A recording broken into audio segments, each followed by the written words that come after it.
नमस्कार साथियों, तो आज हम स्टार्ट करने जा रहे हैं एक नया टॉपिक जिसका नाम है थर्मोडायनेमिक्स। थर्मोडायनेमिक्स थर्मोडायनेमिक्स से हम क्या समझ सकते हैं? थर्मो से हम समझ सकते हैं कि भाई हीट के बारे में कुछ ना कुछ बात हो रही है, कुछ ना कुछ हीट के बारे में बात हो रही है। डायनेमिक्स से हम क्या समझ सकते हैं? किसी चीज की मूवमेंट, किसी चीज की मूवमेंट।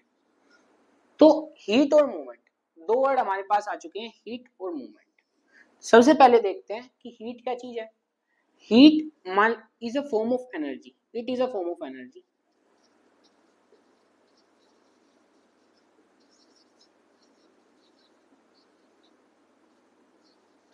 ये एनर्जी की फॉर्म है। किससे संबंध रखती है? ये संबंध रखती है कि पार्टिकल की मूवमेंट के साथ। मान लीजिए हमारे पास कोई चीज है और एक और कंटेनर हमारे पास ऐसा ही रखा हुआ है। दो कंटेनर आपस में रखे हुए हैं। मान लीजिए हमारे पास दो कंटेनर है, अलग अलग रखे हुए हैं। एक कंटेनर ये, एक कंटेनर ये। इसमें हमारे पास कुछ लिक्विड है।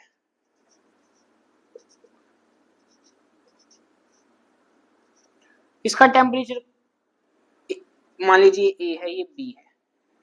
तो जो ए कंटेनर में जो लिक्विड रखा है उसका टेम्परेचर बी वाले से ज्यादा है और बी वाले का जो टेम्परेचर है वो ए से थोड़ा सा कम है। तो क्या आप ये समझ पा रहे कि टेम्परेचर की अगर हम बात करें, पहली बात तो टेम्परेचर क्या होता है वो हम आगे देखेंगे। लेकिन अगर हम वैसे बात करें तो हम समझ सकते हैं कि भाई ए की जो काइनेटिक एनर्जी, ए की जो पार्टिकल की काइनेटिक एनर्जी है वो बी के पार्टिकल से थोड़ी सी ज्यादा होगी। यानी ए के पार्टिकल थोड़े से ज्यादा मूव कर रहे होंगे एक्स्ट्रा। मतलब ये थोड़े ज्यादा मोशन में होंगे, ये थोड़े ज्यादा मोशन में होंगे और ज्यादा कोलिजन कर रहे होंगे, ज्यादा कोलिजन कर रहे होंगे, जिसकी वजह से क्या हो रही है, हीट निकल रही है।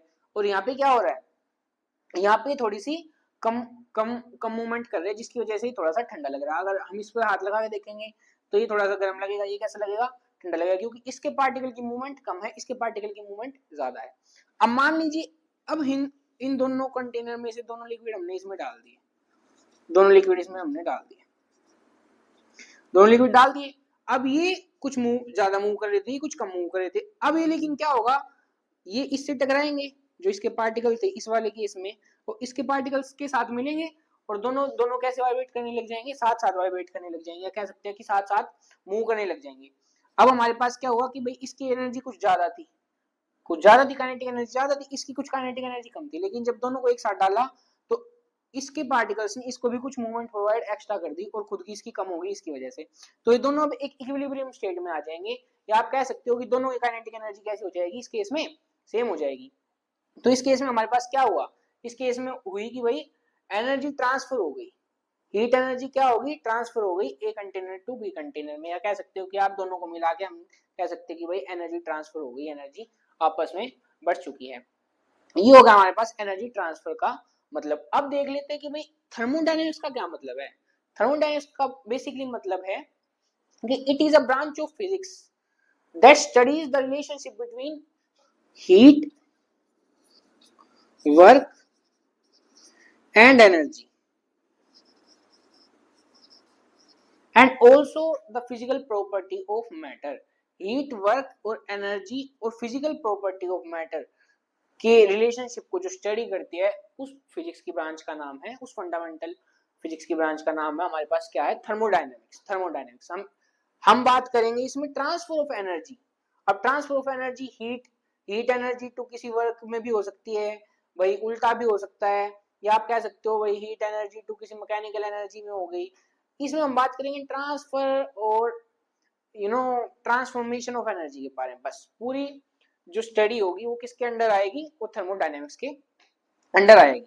अब देख लेते हैं कि भाई थर्मोडायनेमिक्स को गवर्न करने वाले चार लोग, थर्मोडायनेमिक्स को चार लोग गवर्न करते हैं, जीरोथ लो, फर्स्ट लो, सेकंड लो और थर्ड लो।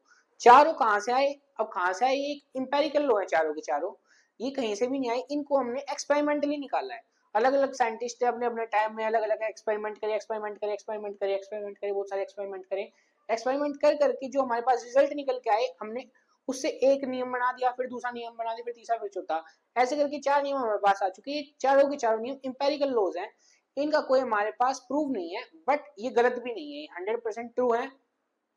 अभी तक इनको कोई इनकी कुछ गलती नहीं निकली है। तो ये चारों के चारों कैसे इंपेरिकल लॉ, इनको प्रूव नहीं किया जा सकता। निकले कैसे हैं? एक्सपेरिमेंटली चारों के चारों नियम आए हैं। हम बेसिकली अभी के टाइम में जो हम आगे डिस्कशन करेंगे उसमें मैक्रोस्कोपिक व्यू देखेंगे। मैक्रोस्कोपिक व्यू कैसे देखेंगे, हम बात करेंगे बल्क प्रॉपर्टीज के बारे में। बल्क प्रॉपर्टीज जैसे टेम्परेचर, प्रेशर, आपका आप कह सकते हैं टेम्परेचर, प्रेशर, वॉल्यूम के बारे में बात कर लेंगे। मान लीजिए हमारे पास कोई कंटेनर है, ये रहा, इसमें कुछ पानी है। अगर मैं इसको बंद कर दूं, कंटेनर को बिल्कुल पैक कर दिया मैंने, बिल्कुल पैक, ना इसमें से मास बाहर जा सकता, ना इसमें से हीट बाहर जा सकती। अगर हम इसको गर्म करेंगे, मान लीजिए हमने इसको हीट करा, हीट करने से क्या होगा, इसकी पार्टिकल्स की काइनेटिक एनर्जी कैसी हो जाएगी, ज्यादा हो जाएगी। ज्यादा एनर्जी के कारण ज्यादा प्रेशर हो जाएगा, पूरे का प्रेशर ज्यादा बढ़ जाएगा, एंट्रोपी ज्यादा बढ़ जाएगी। ये सब हम बात करें, सॉरी एंट्रोपी नहीं, मतलब क्या बोलते हैं, वॉल्यूम फिक्स रहेगी और प्रेशर इसका बढ़ जाएगा, टेम्परेचर बढ़ जाएगा।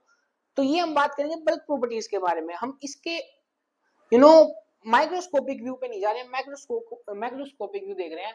माइक्रोस्कोपिक इन द सेंस कि जैसे हम बात कर रहे थे काइनेटिक एनर्जी के बारे में, हम इसकी स्टडी में काइनेटिक एनर्जी के बारे में बात नहीं करेंगे, भाई पार्टिकल की काइनेटिक एनर्जी कितनी होगी, नहीं, हम पूरे बल्क प्रॉपर्टी की बात करेंगे, एंट्रोपी, एंथैल्पी, आपका प्रेशर, वॉल्यूम एंड टेम्परेचर, इन सब के बारे में, वर्क, हीट के बारे में, इन हम सारी चीजों के बारे में हम बात करने वाले हैं थर्मोडायनेमिक्स में।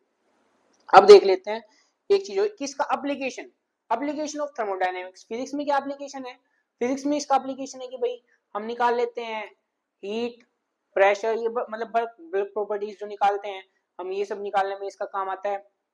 आप देख लेते हैं कि भाई इंजीनियरिंग में क्या काम आता है, रेफ्रिजरेटर, आपका जो इंजन बनते हैं वो इसी के थ्रू बनते हैं। और फिजिक्स में आपके ब्लैक बॉडी रेडिएशन, ये सब थर्मोडायनेमिक्स के अंडर आते हैं। केमिस्ट्री में हम क्या निकालते हैं, केमिस्ट्री में निकालते हैं कि आपका केमिकल इक्विलिब्रियम निकाल दिया, एंथैल्पी निकाल दिया, और गिब्स फ्री एनर्जी निकाल दिया। ये सब किसके अंडर आते हैं, एंट्रोपी निकाल दिया, ये सब केमिस्ट्री में आते हैं। तो एक जस्ट बेसिक डेफिनेशन थी थर्मोडायनेमिक्स की। इसके बाद हम अगले लेक्चर में डिस्कस करेंगे आपका सिस्टम के बारे में, थर्मोडायनेमिक सिस्टम और थर्मोडायनेमिक वेरिएबल्स के बारे में। तो चलिए मिलते हैं नेक्स्ट वीडियो में।